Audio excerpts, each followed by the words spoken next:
Some of the most bountiful and fun games on the Super Nintendo are puzzle games. Seriously, there are a ton of them.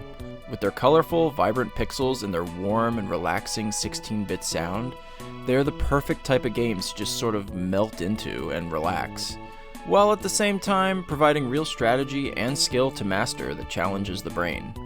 Puzzle games are also perfect for picking up and playing with a friend, and providing a fun and sometimes frustrating competition that really pushes each player's skills to the limits. They're just good fun, so let's dig in and try to piece together a list of great puzzle games on the Super Nintendo. In lieu of my normal countdown format, this is not really going to be a worst to best list or a top 10 or anything like that.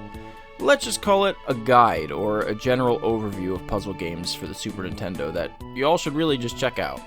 Let's start out with the more Nintendo-centric titles that you're all expecting, and go from there. Tetris and Dr. Mario. What better place to start than a compilation of two of the most popular puzzle games of all time? Tetris and Dr. Mario is exactly as advertised. Two great games in one cartridge, both remade in 16-bit glory. Both games play nearly the exact same as their NES and Game Boy counterparts. The falling blocks and clearing lines gameplay that Tetris innovated, and of course, the matching color vitamins with viruses formula that Dr. Mario introduced. The game also includes a mixed mode, which pits players against each other, weaving between the two games.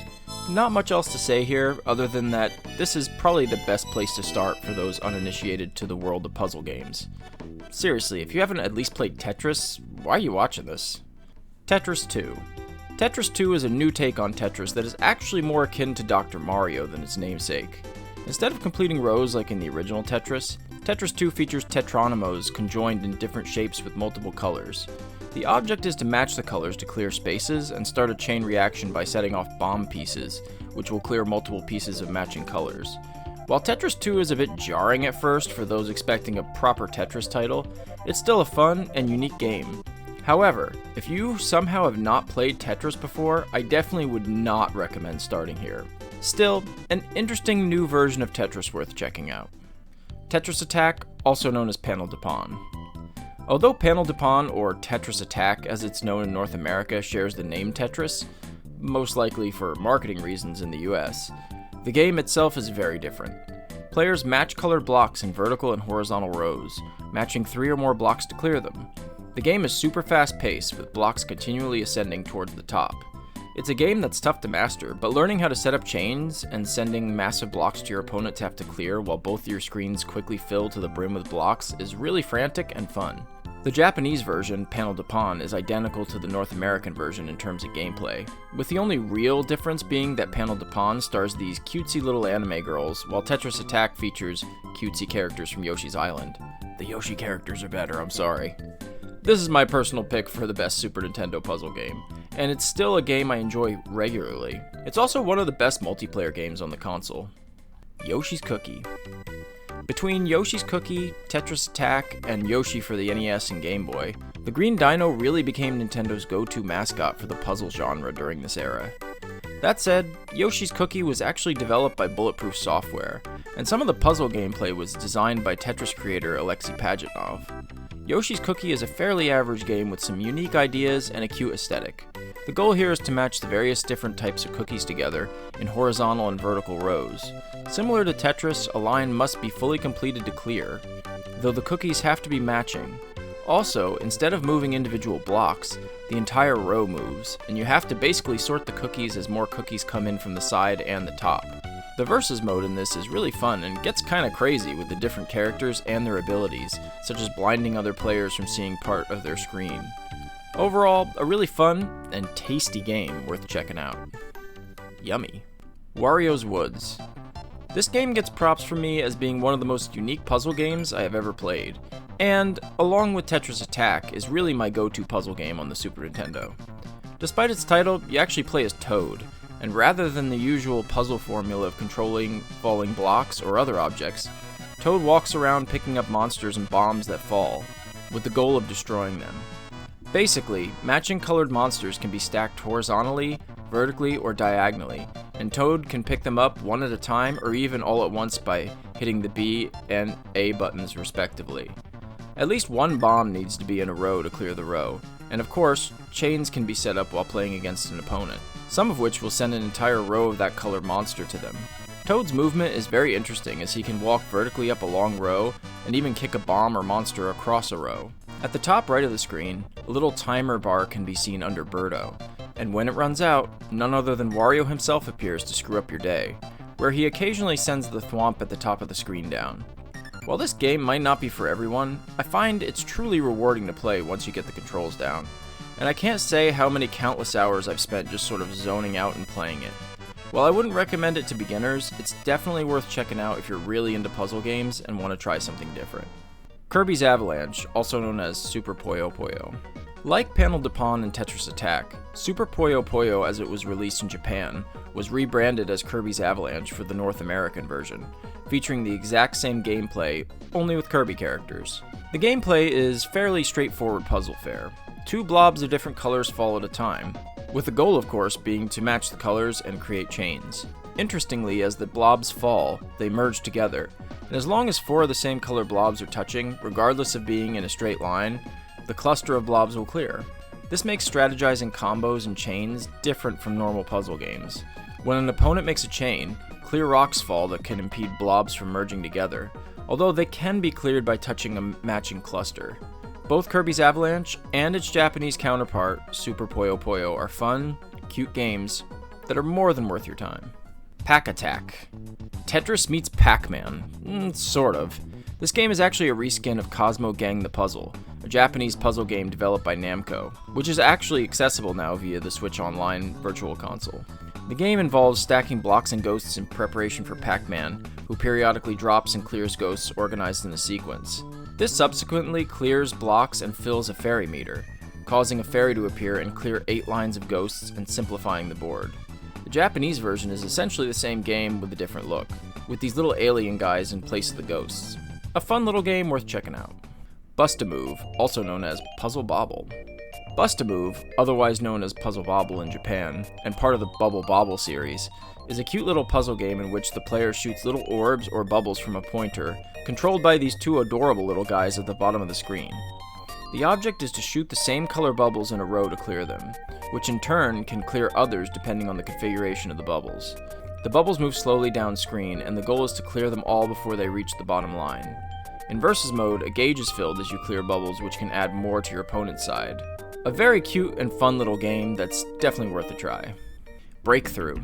Though credited to Tetris creator Alexei Pajitnov, who only endorsed it, Breakthrough was created by Zoo Corporation and ported to the Super Nintendo by Artec. The goal in Breakthrough is to clear colored blocks from the playfield by selecting groups of 2 or more adjacent blocks of the same color. When you clear them, the blocks above fall down, and entire columns may shift left if a column is emptied. The idea is to keep clearing blocks strategically to prevent the screen from filling up. In later levels, various different objects will appear to block your progress, and the game ends when either all blocks are removed or time has run out. A fairly average puzzle game, but still pretty cool. Wild Snake. Tetris with snakes? Wild Snake is another one of these Alexei Pajitnov endorsed games, though actually developed by his company Bulletproof Software. Like Tetris, the snakes fall down the screen, and when 2 snakes of the same color touch, they clear. Unlike Tetris, the different snakes can move at different angles, falling in various different configurations. Occasionally, a flashing snake will appear and destroy every snake of the same color it touches. It's a unique and intriguing take on the Tetris formula. The Brainies. Now for a few puzzle games that are a little different. The Brainies is a unique game in which the player moves little colorful beans. Yes, they're supposed to be Mexican jumping beans that move across a small map. The object is to move them across the board toward their home destination, which is basically a small circle matching the color of the bean. The player controls the direction the beans move, and the player has to get them to their home while avoiding objects and other beans. The catch, of course, is there being a time limit in which to get all the beans home. A bit of a strange game, but worth mentioning and certainly trying out. Zoop. A unique little game published by Viacom. Zoop is a fairly simple game where the player takes control of a little triangle within a square in the middle of a screen. The goal is to keep the varied shapes and colors from encroaching in on the square from 4 different sides. To clear or zoop the shapes, the player can only remove the pieces that correlate with the current color of the inner triangle, which otherwise turns the affected shape into the same color as the triangle. It It requires some fast-paced strategizing as the shapes come in relatively quickly from all sides, and the player really has to focus on what color shapes are on which side. As an added challenge, the music becomes more fast-paced and the backgrounds busier as the player progresses. A challenging game that's very unique and worth trying out for sure. Pieces. Okay, so how about a puzzle game involving an actual puzzle? The game is a literal jigsaw puzzle in which the player faces off against either a computer or a human player in a race to complete the puzzle first. The completed picture is shown at the beginning of a round, and the player can choose from one of 3 pieces at the time and place the puzzle pieces where they belong on the puzzle. The game gets pretty hectic as both players try to quickly finish the puzzle, and if a player places pieces quick enough, items will appear. These can do anything from guiding the puzzle pieces to freezing the opponent. If you're a fan of jigsaw puzzles, this is a fun one, especially with another player. Lemmings and Lemmings 2. The 2 Lemmings games for the Super Nintendo combine puzzle and platformer elements to make for unique games in which the player has to guide the lemmings from the entrance to the exit of the level by clearing or creating a safe passage through the landscape for the lemmings to traverse through.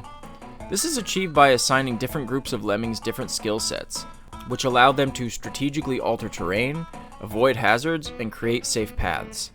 As the game goes on, naturally more abilities and more lemmings are added to the levels, creating an extra challenge, and it can be very satisfying opening a new path or creating a new path for the lemmings to go through. Lemmings 2 included more levels, skills for the lemmings, and a higher difficulty, as well as the ability to use the Super NES mouse for more accuracy with the cursor. Definitely an interesting spin on the puzzle game formula, and pretty influential. The Lost Vikings and The Lost Vikings 2. Created by Blizzard, who would of course go on to much bigger things, the Lost Vikings games are charming platformer puzzle games inspired by the Lemmings games with a similar premise. Guide 3 Vikings from one end of the level to the other. Each of the 3 Vikings have different abilities that helps them get through the level and avoid traps and other obstacles. The player can switch between these 3 Vikings seamlessly with the L and R buttons, and all 3 Vikings must reach the end of the level to complete it. Every level is designed so that each Viking must contribute his unique skills to help the other 2 through to the end. The sequel is very similar to the first game, with new abilities and 2 new characters, a werewolf and a dragon. Both games feature a co-op mode that allows each player to control a character and switch at their leisure. Both games are funny, charming puzzle platformers with lots of personality.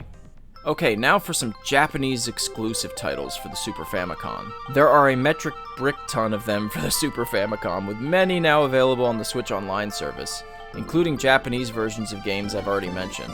These next games I'm going to talk about, however, were all pretty much exclusive to the Super Famicom at release. Let's talk about the various iterations of Tetris first. Tetris Battle Gaiden. Tetris Battle Gaiden is a competitive version of Tetris, in which each player chooses one of 8 characters with different abilities that can be used either against your opponent or to benefit yourself. As players complete lines containing orbs, it adds to a magic meter that can be used to execute abilities. This adds an extra layer of strategy and competitiveness to the game, as well as an unpredictability with the various magic abilities that can be used. If you're looking for a really good competitive game, and Tetris at that, this is an awesome choice. Super Tetris 2 and Bombliss. Another compilation of Tetris along with Bombliss, a game similar to Tetris in which some blocks contain bombs. Instead of only clearing lines, you can trigger chain explosions to destroy nearby blocks. The resulting chain reactions can cause cascading clears, combos, and score bonuses.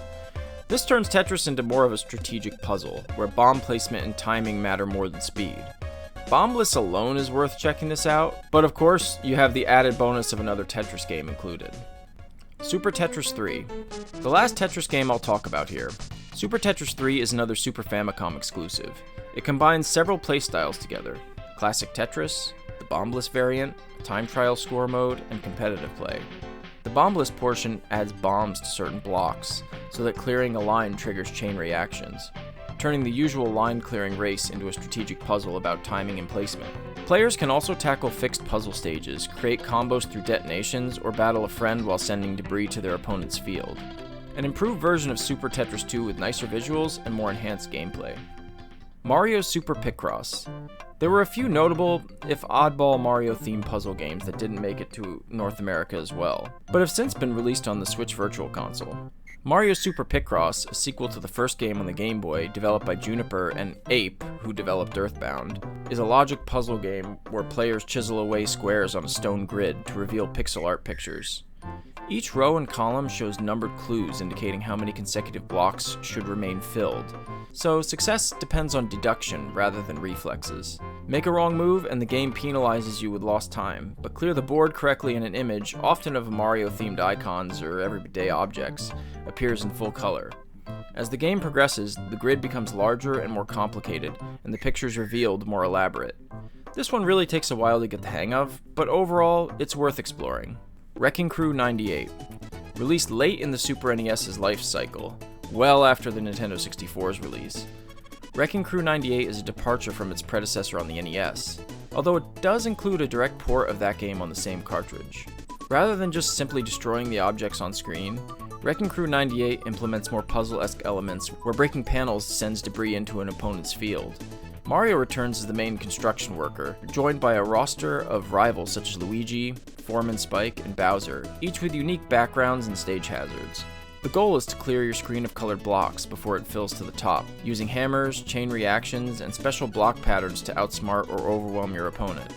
The different blocks can be moved around similar to games like Tetris Attack or Yoshi's Cookie, and Mario can move about vertically around the screen. The game even features a full story mode, but this sadly can only be experienced in English via a fan translation. It's a gorgeous looking game though, with a unique gameplay style. Mario and Wario. Perhaps the most interesting of the Super Famicom Mario puzzle games. Mario and Wario was developed by Game Freak. Yeah, the Pokemon Game Freak, and is notable as requiring the Super Nintendo mouse to play. You play as the fairy Wanda, who guides either Mario, Princess Peach, or Yoshi, who have had their heads caught in a bucket or various other objects by that dastardly trickster Wario, across various levels by manipulating the environment in real time, building and breaking blocks, flipping switches, activating platforms, and stunning enemies so that Mario and friends don't fall or get stuck. At the end of each level is Luigi, whose sole purpose is to, remove the bucket. Don't let the game's quirky premise fool you. This is a really fun game that can get quite challenging at times, and there's a fun little added bonus when you complete a set of levels, where you get to bash the heck out of Wario's brain with a hammer. With its fun and quirky premise, charming aesthetic, and addictive gameplay, it's a really great hidden gem definitely worth playing. Kirby Superstar Stacker. Another late entry puzzle game that's a remake of the Game Boy title, Kirby Star Stacker. Kirby Superstar Stacker, as it is known, is a, you guessed it, another falling block type of puzzle game in which various different creatures drop alongside star blocks that can only be cleared when sandwiched between two of the same creature blocks. When you align a pair of creatures, the group clears and collapses downward, potentially triggering chain reactions for big points. Blocks fall in real time, so quick stacking and planning for combos are key. The game features different modes like Versus, Time Attack, and a full story mode, which, unfortunately, is also not available in English outside of a fan translation. Regardless, this is a really fun game with a cute art style and really lovely visuals. Super Puyo Puyo 2. Speaking of Kirby, while there was not a sequel to Kirby's Avalanche released in North America, there was a sequel to its Japanese counterpart in Super Puyo Puyo 2. Largely the same formula as the original, matching different colored blobs together to clear them and trigger chains. The sequel's big innovation is the offset rule, which lets you counterattack. If you clear blobs while garbage is about to drop, you cancel or reflect part of it back. This simple tweak makes Super Puyo Puyo 2 far more strategic and balanced than the first game, turning battles into rapid-fire duels of timing and chain planning. Super Puyo Puyo 2 also includes a story mode and bright visuals that really pop. There's also a remix version, which has a smoother presentation, a few balance refinements, and extra configuration options for competitive players. Sute Hakun. Another really late release on the Super Famicom. What's with these late-era puzzle games anyway? Seriously, 1997, 1999? Crazy. Anyway, it's a super unique game that combines that platforming puzzle formula thing that's apparently a subgenre. You play as Hakun, a translucent bottle-shaped creature who can suck up, Sute, and spit out, Hakun, hence the title, colored liquid from jars scattered around each stage. These colors infuse transparent blocks with new properties. For instance, red blocks move horizontally, blue ones vertically, and yellow ones act as solid platforms. By transferring colors between blocks and manipulating switches, you must reach a floating rainbow crystal to clear the stage. The blocks themselves can also be moved to reach different areas. Interestingly, there are no enemies featured in the game, relying more on strategizing and puzzle-solving skills to progress. The difficulty significantly ramps up as the game progresses, however. A cute, colorful game with a really unique art style and gameplay. Magical Drop and Magical Drop 2. The Magical Drop games are interesting in that they are ascending blocks, or in this case, orbs, that are picked up by the player from the bottom of the screen, and then drop back up to other orbs. The goal is to match the colored orbs together in rows of at least 3, to make them disappear and set off chains. The first game is a fast-paced puzzler with cute visuals and vibrant colors. Magical Drop 2 expands and improves the formula of the first one, with enhanced visuals, more refined mechanics, and more characters and modes, including a full story mode. These games are great little gems that are really fun and easy to pick up. Pipe Dream. The Super NES port of Pipe Dream is basically the exact same formula as its other versions, only in 16-bit glory. For the uninitiated, the player places different pieces of pipe on a grid, with the ultimate goal being to link the beginning and end of the piping together with the pieces before a flowing liquid called flues reaches the end. The player can place pieces wherever on the grid, so long as the two sides link by the end of the round. As the game progresses, the levels get harder with added challenges like certain blocks of the grid being blocked and the flues flowing faster. It's an odd little game, but actually quite a lot of fun, especially with the second player. Pequeña. Let's finish this video up in the best way I know how, and talk about penguins. Yes, penguins. Pequeña is an adorable little game that unfortunately flies pretty under the radar these days. It's another Tetris-esque falling block game, only this time with penguins. Groups of penguins, ice, and some penguins encased in ice fall similar to most puzzle games, only it takes either a group of 6 or more penguins to clear them, or lining a complete horizontal row of ice blocks to break the ice and free any penguins that may be trapped. This gives the game its own unique playstyle, and with its very cute aesthetic and music, makes it really stand out. There are also several different game modes, including a story mode and the odd fast lap mode, in which the player has to match fuel barrels in order to get a penguin to complete 3 laps of a race. Truly a cute, quirky game that's underrated and needs more love. Plus, penguins. The Hebereki games. And lastly, we'll talk about the 3 puzzle games in Sunsoft's Hebereki series. The first, Hebereki Papoon, is a puzzle game akin to the Super Puyo Puyo games, in which colored bubble creatures fall from above, and the player must match them to clear them from their field. Like most puzzle games, clearing them sends junk to an opponent, and each Hebereki character has distinctive attack patterns or garbage block styles, making character choice part of the strategy. The game features several modes, including a versus and story mode, as well as an array of cute characters, including of course the iconic Hebe, to play as, and an overall cutesy aesthetic, with lots of color and eye-popping animations. These Japanese puzzle games don't skimp out on the cute factor, do they? Next, Hebereki no Oishi Puzzle is a puzzle-based board game starring Hebe. Each turn, you spin a wheel to determine how many spaces you move across the board. Landing on a colored space sends you into a themed minigame, such as spotting the difference, assembling a picture puzzle, finding a hidden character, or completing a crossword. Some spaces trigger a special wheel, which can reward you with bonuses, or hit you with some bad luck. After clearing a board, you advance to the next one. It's a distinctly weird entry in the series, blending classic board game movement with a variety of fast, lighthearted puzzle challenges. And finally, there's Hebereki's Popoito. Similar again to Super Puyo Puyo, but with its own style and mechanics. Players match 4 or more same-colored blocks to clear them, but with a unique twist. Small creatures called Poro-Poros move around the playfield. To clear a stage, you must eliminate all these monsters by clearing blocks adjacent to them. The game includes a story mode, where you battle different opponents, as well as versus and endless modes. With its colorful graphics, upbeat music, and humorous style, Popoito stands out as a fun mix of fast-paced puzzle action and light strategy. Whew! That's a lot of puzzle games. Believe it or not though, I have barely scratched the surface in terms of just the puzzle games that were released on the Super Nintendo alone. Hopefully this gives you all a place to start at least, and I think all the games bring something different to the table, even though many of them share a lot of the same elements and gameplay mechanics. Still, there's a really rich library of games here, particularly on the Super Famicom, for those like myself who are fans of this genre and are looking for something different. It's definitely worth, in particular, checking out some of these Super Famicom games that are finally being released internationally on the Switch Virtual Console now, such as Magical Drop 2, Wrecking Crew 98, Super Puyo Puyo 2, and lots more. Puzzle games are a great time, either solo or in particular with friends, and I encourage anyone who watches this video to grab a buddy and get your puzzling on. Puzzling. Thanks everybody for checking out this video, I appreciate it. As always, there's lots of other videos at the end here that you can check out on my channel. If you like what I do, subscribe, all that stuff. You guys know what to do. Till next time, peace.